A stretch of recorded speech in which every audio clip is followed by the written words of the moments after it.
우리 한번 따라합시다. 희년의 노래와 감사. 특별히 한계를 품는 교사가 되기를 주의 이름으로 축복합니다.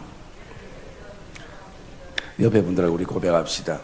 한계를 뛰어넘는 신앙이 되기를 주의 이름으로 축복합니다.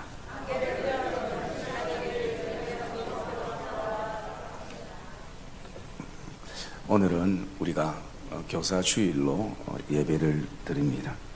사실은 그러면 많은 교사들이 9시 나와서 예배를 드리면서 이 말씀을 함께 공유해야 되는데 좀 안타까운 부분들이 있기도 했습니다. 그러나 우리가 평생 배움의 길에 있으면서 우리는 때로는 누군가의 교사가 되기도 하고 또 누군가의 제자가 되기도 하면서 살아갑니다. 특별히 이 교사 주의를 통해서 참 보이지 않는 곳에서 늘 수고하는 우리 유치부, 주일학교, 중고등부, 청년의 교사들과 선임이들과 교육자들의 수고와 기도와 사랑과 헌신에 제가 대신 감사를 드립니다. 그러면서 우리가 이 교사 주의를 맞이해서 이 본문을 통하여 한계를 품는 교사라는 제목으로 좀 말씀을 묵상을 하려고 합니다. 여러분들이 지금까지 이 자리에 있기까지는 나의 힘으로 있은 것이 아니라 분명 나에게 어떤 신앙의 영향력을 줬던 교사나 또 믿음의 선배들이 있었을 것입니다. 여러분들은 어떤 믿음의 선배와 교사들이 생각나는가? 저는 우리 교회에서 주일학교 또 학생의 청년의 과정을 이렇게 다 거쳤습니다. 거치면서 이 말씀을 준비하면서 저에게 있어서 어떤 교사가 생각이 나는가, 기억이 나는가 이렇게 생각해 보니까요. 첫 번째는 기억나는 교사가 모든 것을 함께 했던 교사가 생각이 났습니다. 그냥 주일날만 함께 시간을 보내는 것이 아니라 교사가 평일날 바쁜 가운데에서도 개인적으로 또 그 반 아이들을 불러가지고 같이 떡볶이도 먹고 함께 공도 차고 그리고 이런저런 얘기를 하면서 나와 시간을 함께 보냈던 교사. 그리고 또 두 번째는요, 뭘 해도 굉장히 헌신적이었던 교사가 기억이 납니다. 한 가지 예로 들면 평소에도 그분은 헌신적이었지만 예를 들어서 아이들이 여름 성내 학교나 주일학교 캠프나 또는 학생회 수련회를 하면 언제든지 그 자리에 찾아가서 위로하고 또 격려해 주기도 하고 또 때로는 자신의 휴가를 거기에 맞춰서 봉사하기도 하는 그런 어떤 현실적인 교사가 기억이 나기도 합니다.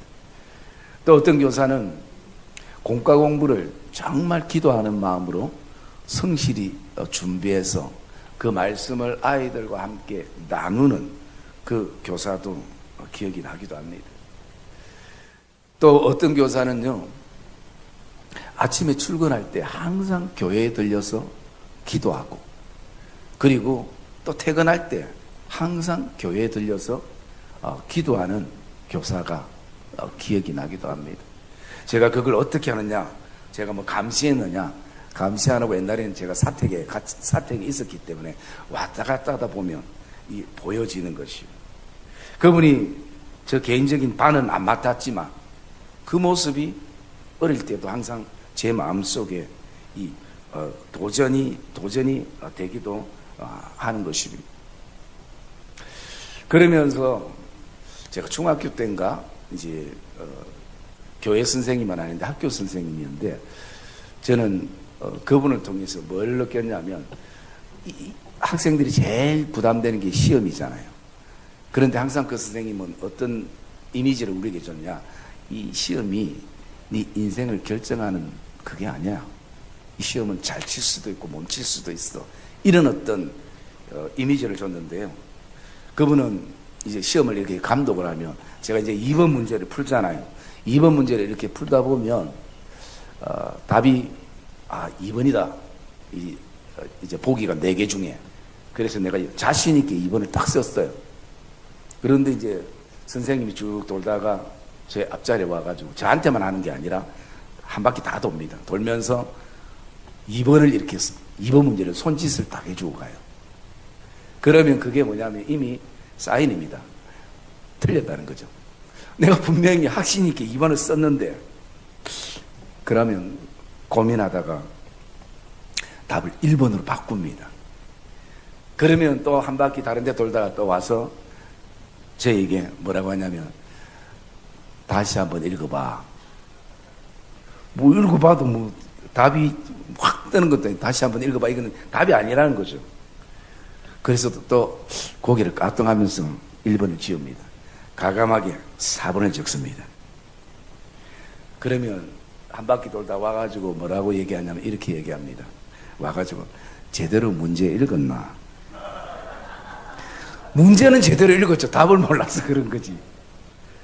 그러면 이제는 한 가지밖에 없잖아요. 3번을 적습니다. 3번을 적으면 선생님이 딱 와서 그걸 보고 등을 툭 두들기면서 이렇게 합니다. 잘할 수 있네. 여러분, 저만한테 그런 게 아니라 다니면서 그래서 나중에 생각해 보니까 그분이 그렇게 했던 거는, 야, 그 시험 문제 한 개가 너 인생에 있어서 모든 걸 좌우하는 것처럼 그렇게 생각을 안 해도 된다는 것이죠. 그래서 그런 어떤 선생님이 기억이 나고요. 우리가 자 우리 베델에 핸드폰 껐어요? 자, 베델에 따라합시다. 교회 올 때는 핸드폰 가져오지 말자. 진동 못할 것 같으면 베델의실에 놔두고 오자.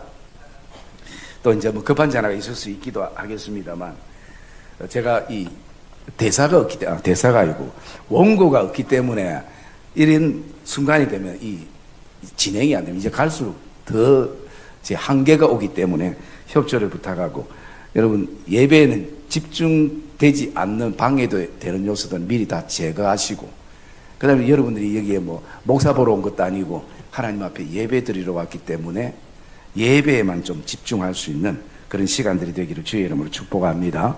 우리 베델에만 얘기하는 게 아니라 지금 제가 볼 때는 예배 드리면서도 자리에 앉아도 마음과 생각은 지금 엉뚱한 데 가 있는 사람이 너무 많아요. 제가 지난주 한 주 기도했기 때문에 영적으로 약간 좀 지금 깨어 있습니다. 제가 한 명씩 지적을 안 해서 그렇지, 지적하면 여러분들 다른 교회 갈 것 같아서 내가 지적은 안 하지만 생각과 마음을 말씀과 기도에 찬양해 두기를 주의 이름으로 축복합니다. 이 습관이 되고요, 습관이. 지금 그래서 우리가 신앙적인 측면에서 바라보면 참 좋은 교사와 좋은 믿음의 선배는 어떤 사람인가? 앞에 제가 서열했던 모든 것도 참 좋은 부분이지만, 그러나 제일 좋은 믿음의 선배와 교사는요, 예수를 만나게 해주는 사람입니다. 참 이게 우리도 교사들도 절박하게 마음의 소원을 품고 출발하지만 쉽게 되지 않아요. 왜? 우리 인간의 힘으로 될 수는 없기 때문에. 그러나 우리가 최대한 그 친구가, 그 아이가 그리스도를 만날 수 있도록, 그래야 인생의 터닝 포인트가 되고 변화가 되고 새로운 어떤 시간들을 가질 수 있기 때문에, 그런 부분들에 대해 가지고 우리가 어떻게 하면 이 아이가 예수를 만날 수 있을까? 어떻게 하면 이 신앙인이 예수를 만나서 그냥 어쩔 수 없이 끌려서 신앙생활 하는 것이 아니라 정말 기쁨과 감사함으로 믿음의 삶을 살 수 있을까? 이 부분들이 항상 마음에 품고 있는 교사가, 믿음의 선배가 여러분 옆에 한 분이 있다면 그건 행복한 신앙인인 것이죠. 그리고 두 번째 좀 좋은 교사는요, 부모와 같은 교사가 좋습니다. 부모와 같은 교사라는 의미는 가르치는 것은 누구나 다 할 수 있지만 마음이 부모와 같아야 돼요. 마음이 부모와 같다는 것은 뭘 전제로 하고 있는가? 내 아들이다, 내 자녀다, 내 딸이다, 이 마음에서부터 출발하거든요. 그래서 정말 그 좋은 교사는 부모와 같은 교사가 참 좋은 교사라는 생각을 가져봅니다. 여러분, 오늘 이 말씀은 제가 어떤 교사의 입장에서 이 말씀을 좀 묵상을 해봤었는데요. 이 말씀의 가장 중요한 그 인물은 세 부류가 납니다. 첫째는 우리 인생의 모범 교사가 되시는 교장 선생님과 같은 예수님. 그리고 그 예수님의 말씀을 군중들에게 전달해야 되는, 먹을 것을 줘야 되는 예수님의 제자들, 교사와 같은, 그리고 그것을 먹고 성장해야 될 군중들과 또 그 가운데 어린 아이 한 명이 나오게 됩니다. 여러분, 이 본문의 내용은 잘 알지 않습니까? 예수님의 말씀을 듣다가 시간이 너무 많이 흘러가지고 이제 저녁이 다 돼서 사람들이 다 배가 고픈데 먹을 것이 없는 가운데에 그 어린아이가 어른들도 드리지 않는 도시락을, 자기 도시락을 예수님께 드리는 모습의 내용입니다. 이 말씀을 묵상하면서 제가 들었던 생각이 뭐냐면요, 신앙으로 잘 키운 한 아이가 어른 10명 부럽지 않다라는 것이, 믿음 안에서 잘 큰 아이 한 명이 어른들 20명, 군중들 부럽지 않다라는 것을 제가 느끼게 되었습니다. 그 아이의 신앙을 누가 키우는가? 바로 이 교사들이 감당한다는 거죠. 여러분, 이 교사는 교회의 교사뿐만 아니라 여러분 부모들도 아이들에 대해서 부모와 같은 교사인 것이. 그래서 제가 성경에 이런 아이들의 모습이 있는가 없는가를 이렇게 찾아봤는데요. 그 우리 같이 한번 찾아봤고요. 먼저 우리가 찾아볼게요. 요한복음 6장 9절 말씀 한번 봅시다. 요한복음 6장 9절 말씀. 그 뒤에 있죠. 같이 읽읍시다. 시작. 여기 한 아이가 있어 보리떡 5개와 물고기 2마리를 가지고 있나이다. 그러나 그것이 이 많은 사람에게 얼마나 되겠사옵나이까. 예, 여기 같은 내용이죠. 이 아이가 동일한 아이죠. 여기에 보면 한 아이가라고 그렇게 기록이 되어 있습니다. 그러면 이런 아이와 비슷한 아이들이 또 우리가 성경에서 찾아볼 수 있는데요. 사무엘상 3장 1절 말씀 우리 한번 찾아봅시다. 사무엘상 3장 1절 말씀.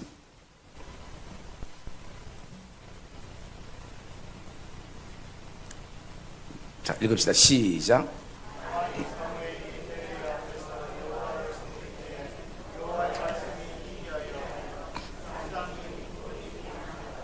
예, 여러분, 오늘 본문에 나오는 이 한 명의 이름이 뭐냐면 사무엘인데, 이 아이 사무엘이라 얘기하고 있습니다. 여러분, 이 아이 사무엘이 그 엘리 제사장도 듣지 못했던 하나님의 음성을 듣는 이 아이의 모습을 우리가 볼 수가 있습니다. 또 사무엘상 17장 우리 한번 볼게요. 33절 말씀. 사무엘상 17장 33절.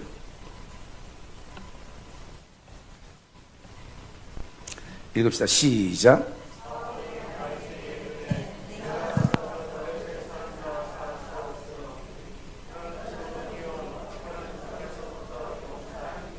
네, 이 본문의 배경은 다윗과 그 다음에 골리앗과의 싸움 속에서 사울 왕에게 다윗이 찾아갔을 때에 사울이 얘기하면 너는 소년이요, 그리고 골리앗은 어려서부터 용사라, 싸움이 되지 않는다. 그럼에도 불구하고 믿음의 다윗은, 믿음의 소년 다윗은 그가 블레셋을 향해서 나가게 되어지는 것입니다. 또 우리 한 가지 말씀 찾아볼까요? 누가복음 2장 40절 말씀.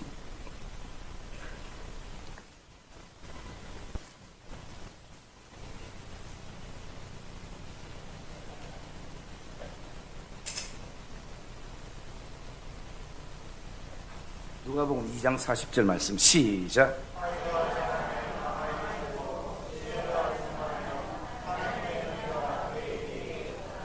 네, 또 43절 한번 읽읍시다. 43절 시작.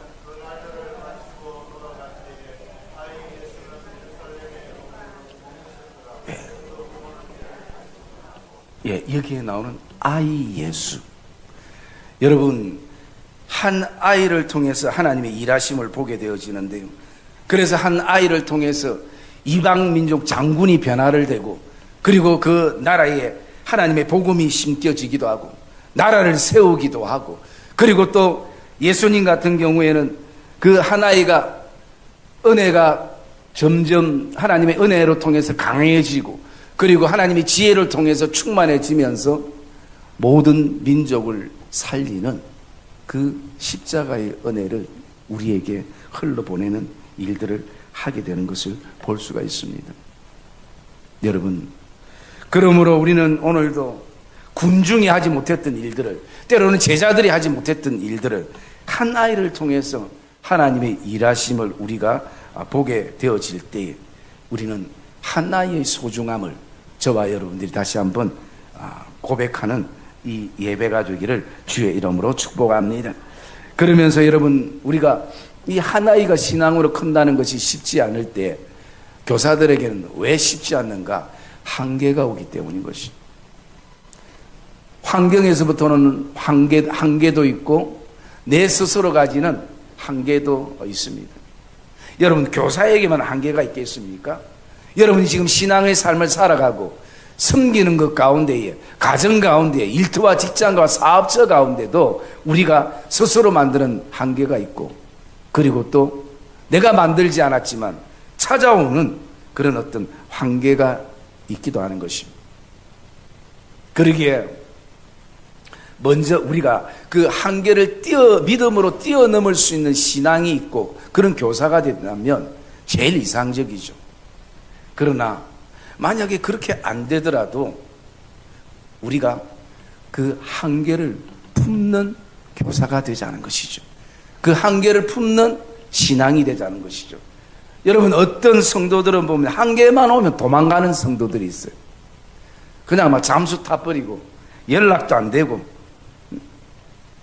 여러분, 오늘 우리 모두에게는 살아갈 때 한계가 오게 되어 있는 것입니다. 그래서 내가 제일 좋은 것은 믿음으로 그 한계를 뛰어넘든지, 뛰어넘을 만한 믿음이 없으면 도망가지 말고 그것을 품자라는 것입니다. 인정하고 나에게 찾아온 그 한계를 인정하면서 우리가 품고 나가자는 것입니다. 그러면 오늘 이 말씀 속에서 제자들이 지금 경험하는 한계는 어떤 것인가? 첫 번째로 보면요, 시간의 한계가 왔습니다. 여러분, 12절 말씀 한번 읽을까요? 12절 말씀 시작. 12사도가 나와 여짜오되 우리를 보내어 두루 마을과 촌으로 가서 이와여 먹을 것을 얻게 하소서. 우리가 있는 여기는 빈들이니이다. 예, 날이 저물어 가는 한계가 왔습니다. 시간이 없다라는 것이죠. 여러분, 시간은 정말 세월은 빠릅니다. 화살같이 빠릅니다. 그리고 또 내가 너무 바쁘고 분주하고 그러다 보니까 이제 날이 저물어져 버리는 시간의 한계를 우리가 교사들이 또 우리 신앙에 느낄 수가 있는 것입니다. 그리고 또 두 번째 우리에게 오는 한계는요, 장소의 한계가 옵니다. 12절 마지막에 이렇게 고백합니다. 우리가 있는 여기는 빈들이니다라는 것입니다. 빈들이라는 것입니다. 이 빈들에서 우리가 이 사람들에게 먹을 것을 어떻게 주겠냐는 것이죠. 기구도 없고 또 준비할 만한 어떤 재료도 없고 아무것도 없는데 빈들인데, 여러분, 우리가 오늘도 교사로 섬겨나갈 때 이 장소에 대한 부분들, 좀 더 좋은 환경이면, 좀 더 좋은 어떤 여건이면 더 아이들이 많이 모일 것이고 더 아이들의 신앙이 성장할 것인데, 그러나 오늘 우리는 항상 그것이 최선이라도 또 거기에는 한계를, 장소적인 한계를 또 느끼게 되어 있는 것입니다. 그리고 세 번째 제자들에게 찾아온 한계는 뭐냐면요, 소유에 대한 한계입니다. 여러분, 말씀 오늘 13절 한번 읽어볼까요? 13절 말씀 시작. 예수께서 이르시되 너희가 먹을 것을 주라 하시니 여짜오되 우리에게 떡 5개와 물고기 2마리밖에 없으니 이 모든 사람을 위하여 먹을 것을 사지 아니하고서는 할 수 없사옵니이다 하니. 예. 여기에 보면 오늘 자신의 소유는 떡 5개, 물고기 2마리 뿐이라는 것이 그것밖에 없는 것이. 그러다 보니까 내 소유의 한계가 있는 것이. 내가 조금 더 소유가 많으면 더 잘 섬길 것인데, 더 교회와 또 성도들을 더 기쁨으로 섬길 것인데, 내 손에 주어진 건 보리떡 5개와 물고기 2마리, 이까 뭘 하겠냐는 것이죠. 그러다 보니까 스스로 주눅이 들고 포기하고 좌절할 때가 있는 것이. 그리고 네 번째 오는 어떤 한계는 뭐냐면요, 계산에 대한 한계가 옵니다. 13절 마지막에 보면 이렇게 합니다. 이 모든 사람들을 위하여 먹을 것을 사지 않고서는 할 수 없사옵나이다. 불가능하다는 거예요.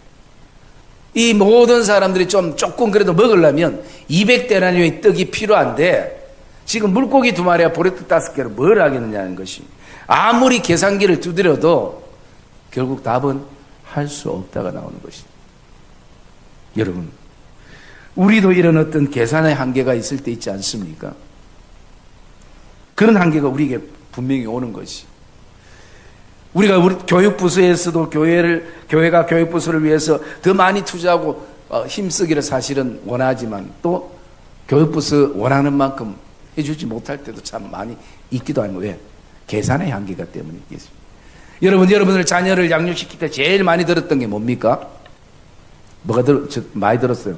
옷 사입히는 게 제일 많이 들었어요? 교육비가 제일 많이 들었죠.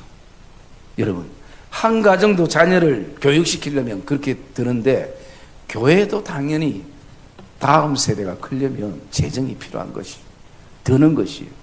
돈 안 들이고 아이들을 양육하고 키울 수는 사실은 없는 것이. 그런데 거기에 우리의 어떤 계산이 들어가면 우리는 어떤 상황 속에서 할 수 없다는 결론을 우리는 내릴 수밖에 없는 것이. 여러분, 내 계산으로는 절대 할 수 없습니다. 지금까지 교회가 계산으로 돌아간 교회가 아닙니다. 우리가 물론 각 기관도 교회도 재정을 짜지만 그것은 규모 있게 쓰기 위한 것이지, 그 규모가 믿음 위에 있으면 결코 안 되는 것이에요. 믿음 안에 규모가 있기를 주의 이름으로 축복합니다. 왜? 하나님이 일하시면 모르는 것이에요. 계산대로 되는 것이 아닌 것입니다. 여러분, 이 사람들이, 계산을 못하는 사람들의 누가보다도 계산을 잘하는 사람들이 그곳에 있었지만 계산으로는 안 되는 것이, 계산의 한계가 우리에게 오는 것이. 그리고 5번째 어떤 한계가 오냐면요, 사람에 대한 한계가 옵니다. 14절 말씀 읽읍시다. 14절 말씀 시작.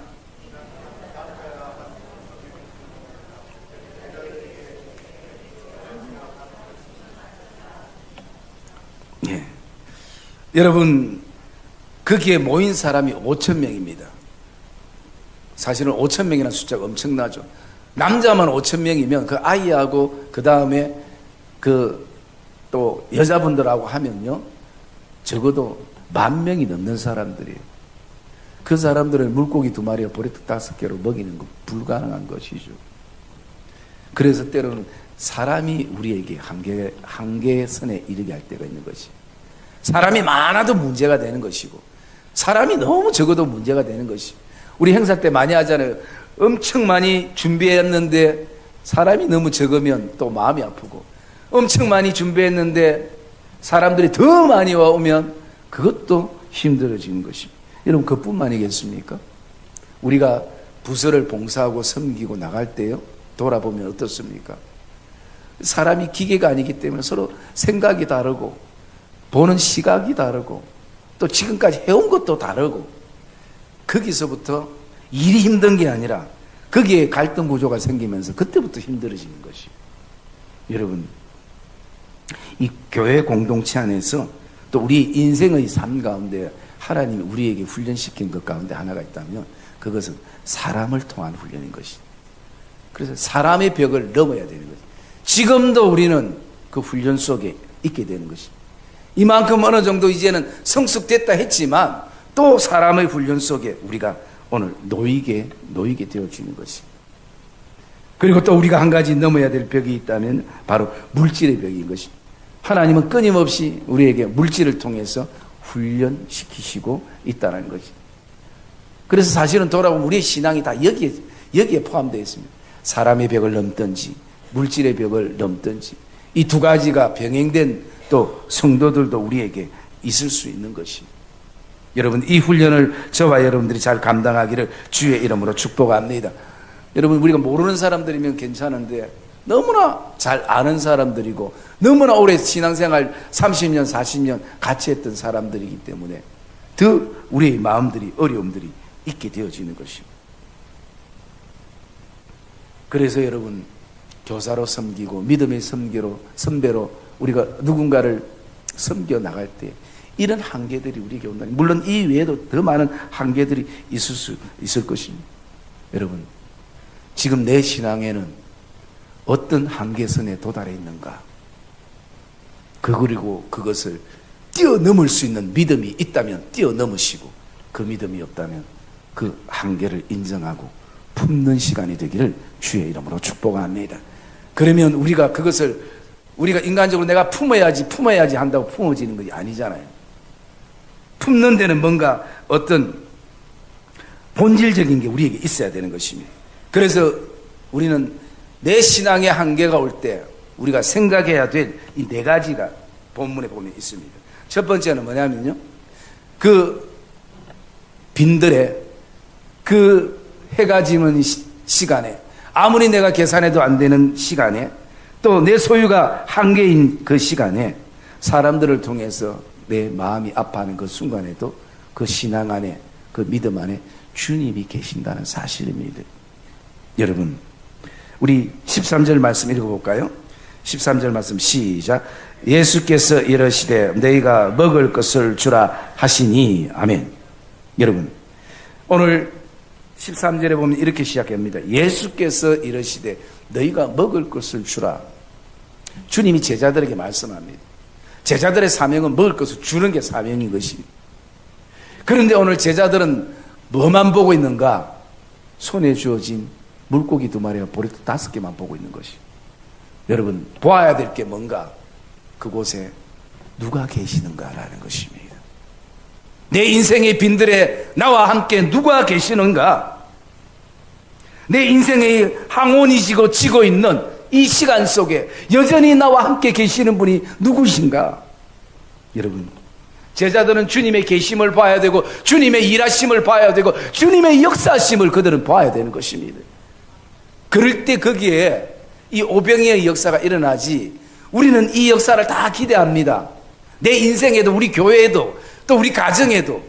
그러나 희미한 것이 그냥 언젠가 한번 되겠지, 재수 좋으면 한번 걸리겠지. 여러분, 오늘 저와 여러분들이 물고기 2마리와 보리떡 5개만 쳐다보지 말고 그것을 통해서 일하시고 역사하시고 또 행하시는 주님을 바라보기를 주의 이름으로 축복합니다. 그래서 예수께서 이르시되라고 말씀하는 것입니다. 여러분, 우리의 인생은, 저와 여러분은 끊임없이 사고치는 인생이고 그 정리는 누가 해주는가? 사실은 주님이 하시는 것입니다. 지금까지 그래 왔습니다. 그리고 두 번째 우리가 기억해야 될 것은요, 자, 14절 말씀 같이 읽읍시다. 14절 말씀 시작.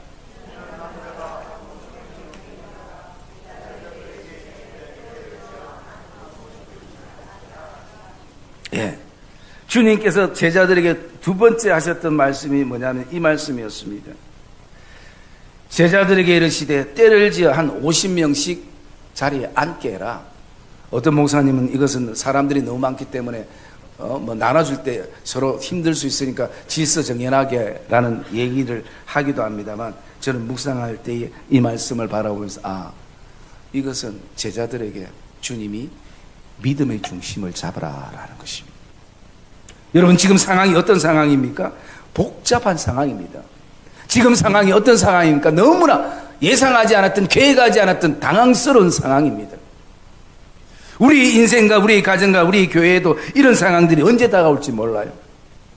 그리고 지금 상황이 어떤 상황인가? 너무 두려운 상황입니다. 이 사람들을 다 어떻게 책임져야 될지. 여러분, 그럴 때에 믿음이 흔들리는 것이, 신앙이 흔들리는 것이, 이럴 때 주님께서 50명씩 카운트하면서 앉히면서 제자들 마음속에 품어야 될 게 뭐냐면, 이렇게 복잡하고 당황스럽고 두렵지만 이런 상황일수록 우리가 믿음의 중심을 잡아야 되겠다. 이게 제자들이 품어야 될 생각인 것입니다. 여러분, 우리에게도 한계가 오면요, 마음이 너무 복잡합니다. 당황스럽습니다.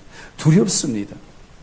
그럴 때 믿음의 무게 중심이 흔들릴 때가 있는 것이, 내가 예수를 안 믿는 것 아니고 하나님을 안 믿는 것 아니지만 이 환경을 바라보며 흔들리는 거예요. 저도 마찬가지고 여러분도 마찬가지. 그럴 때 지금 주님께서 숫자를 살리라는 것은 단순한 카운트가 아니라 이 숫자를 확인하면서 너의 믿음이 흔들지 말라는 것이, 어떤 상황 속에서 다시 한번 믿음의 중심을 잡아라는 것이. 사랑의 믿음의 성도님, 우리에게 이게 필요하지 않습니까? 한계를 품는 교사는 믿음의 중심을 잡는 교사인 것이요. 그리고 세 번째는요, 이 말씀 속에서 우리가 기억해야 될 것은 아이의 드린 것을 소중히 여기는 것입니다. 여러분 16절 말씀 한번 읽어볼까요? 16절 말씀 시작.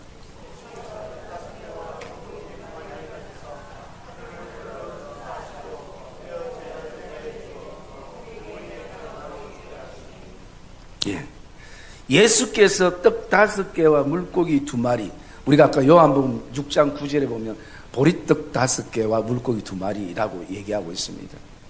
여러분, 그 당시에 힘든 사람들은 거의 이 보리로 떡을 만드는 그 떡을 도시락으로 이렇게 가지고 다녔습니다. 그러면 주님께서는 능력이 있길래 이 사람들 입을 거칠거칠하게는 이 보리떡이 아니라 그 떡을, 요즘 떡, 기름진 떡이 요즘 제가 뭔지는 모르겠지만 아주 차진 떡으로 주님은 바꿀 수 있습니다. 그리고 여기 있는 물고기 2마리, 여러분 이 물고기 2마리가 우리가 생각할 때는 큰 조기 2마리겠지라고 생각하지만요, 그 당시에 이 물고기 2마리는 여러분 멸치, 좀 큰 멸치 말려놓은 것처럼 드라이 피쉬라 해가지고 아주 말린 멸치 크기만큼의 거기에 소금을 많이 뿌려가지고 그 소금 맛으로 먹는 그 고기예요. 그러면 주님께서 그 고기를 우리가 모든 사람이 좀 편하게 먹을 수 있도록 아주 큰 대구나 또 아주 큰 조기로 주님은 바꿀 수 있습니다. 그런데 주님의 시작은요, 예수께서 그 떡 5개와 물고기 2마리를 가지사라는 것이.